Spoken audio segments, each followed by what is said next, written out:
तो आज हम भगवत गीता के बिल्कुल शुरुआती पलों में जा रहे हैं।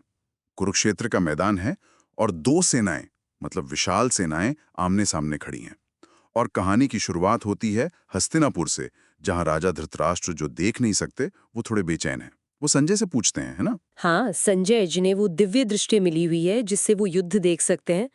धृतराष्ट्र का सवाल बड़ा सीधा सा है कि मेरे और पांडु के पुत्रों ने धर्मक्षेत्र कुरुक्षेत्र में इकट्ठा होकर क्या किया। ये सवाल ही अपने आप में बहुत कुछ कहता है ना। तनाव साफ महसूस होता है। बिल्कुल।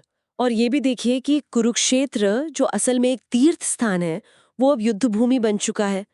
तो संजय की भूमिका यहाँ सिर्फ एक रिपोर्टर की नहीं है, वो उस पूरे माहौल, उस तनाव को धृतराष्ट्र तक पहुंचा रहे हैं। अच्छा, तो फिर कहानी आगे बढ़ती है दुर्योधन की तरफ। वो जाते हैं अपने गुरु द्रोणाचार्य के पास। हाँ, और वो पांडव सेना की जो व्यूह रचना है, मतलब जिस तरह से सेना को जमाया गया है, उसे अर्जुन देखकर बात। जैसे बड़े बड़े योद्धाओं का नाम ले रहे हैं पांडव सेना से। हम्म। तो ये क्या सिर्फ जानकारी देना है गुरु को, या कुछ और है? ये शायद सिर्फ जानकारी देना नहीं है। इसमें एक तरह का आप कह सकती हैं सम्मान भी है गुरु के प्रति, पर साथ ही शायद उनकी अपनी चिंता भी झलकती है। वो युयुधान, विराट, द्रुपद जैसे महारथियों का नाम लेकर शायद ये जताना चाहते हैं कि सामने दुश्मन कमजोर नहीं है। और फिर इसके ठीक बाद वो अपनी सेना की तारीफ करने लगते हैं। हाँ बिल्कुल, बड़े गर्व से बताते हैं कि हमारी तरफ कौन कौन है। भीष्म है, कर्ण है, कृपाचार्य, अश्वत्थामा, विकर्ण, और ये सब उनके लिए जान देने को तैयार हैं। कहते हैं कि ये हमेशा जीतने वाले योद्धा हैं। ये आत्मविश्वास है या कुछ और? देखिए, आत्मविश्वास तो है, लेकिन साथ ही वो एक तुलना भी कर रहे हैं। वो कहते हैं कि उनकी सेना की शक्ति अपरिमेय है, मतलब जिसकी कोई हद न हो। और उसे संभाल कौन रहा है? भीष्म पितामह। अच्छा। और दूसरी तरफ पांडवों की सेना को वो सीमित कहते हैं और उसे भीम संभाल रहे हैं। तो ये सिर्फ सैनिकों की गिनती नहीं, ये एक मनोवैज्ञानिक बढ़त बनाने की कोशिश है। वो अपनी सेना को कहते भी हैं कि सब लोग भीष्म पितामह को साथ दें, है ना? जी हाँ, कि सब अपनी अपनी जगहों से भीष्म की ही मदद करें। इसके तुरंत बाद एक बड़ा नाटकीय मोड़ आता है। भीष्म पितामह अपना शंख बजाते हैं जोर से। हाँ, और उसकी आवाज को सिंह गर्जना जैसा बताया गया है, शेर की दहाड़ जैसी। और इससे दुर्योधन को खुशी मिलती है। और फिर तो जैसे पूरी कौरव सेना में जोश भर जाता है। शंख, नगाड़े, ढोल, बिगुल सब एक साथ बजने लगते हैं।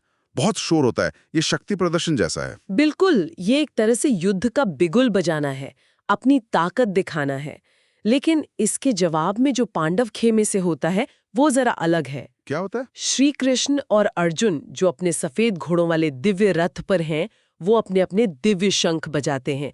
पांचजन्य और देवदत्त। पांचजन्य और देवदत्त, इनके नाम भी खास हैं। हाँ, और फिर भीम अपना पौंड्र नाम का भयानक शंख बजाते हैं। फिर युधिष्ठिर, नकुल, सहदेव, काशीराज, शिखंडी और भी दूसरे महारथी सब अपने अपने शंख बजाते हैं। तो मतलब उधर से भी पूरा जवाब दिया गया।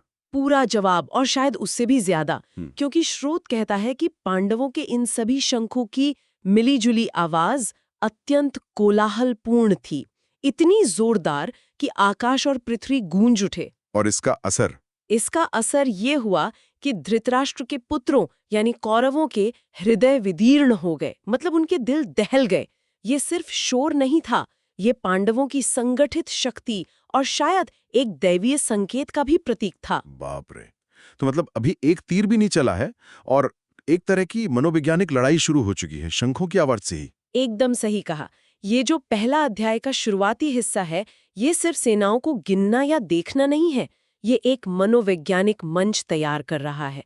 ये हमें किरदारों के मन की हालत दिखा रहा है, दुर्योधन का वो मिला-जुला भाव, अहंकार और शायद छिपा हुआ डर, और पांडवों की तरफ से एक आत्मविश्वास से भरा, संगठित और शक्तिशाली संकेत। तो ये सब हमें क्या बताता है?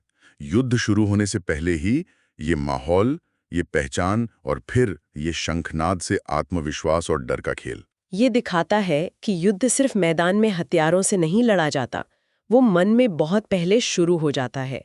धारणाएं, मनोबल, ये सब बहुत मायने रखता है। तो आखिर में एक सवाल रह जाता है सोचने के लिए। ये पूरा अंश सिर्फ सेनाओं के अवलोकन और शंखनाद पर टिका है। लड़ाई अभी शुरू नहीं हुई। तो ये जो पहला मनोवैज्ञानिक टकराव है, क्या ये आने वाले भयानक युद्ध के नतीजे की तरफ कोई इशारा कर रहा है? मनोबल की ये पहली जीत हार क्या आगे की कहानी तय कर सकती है।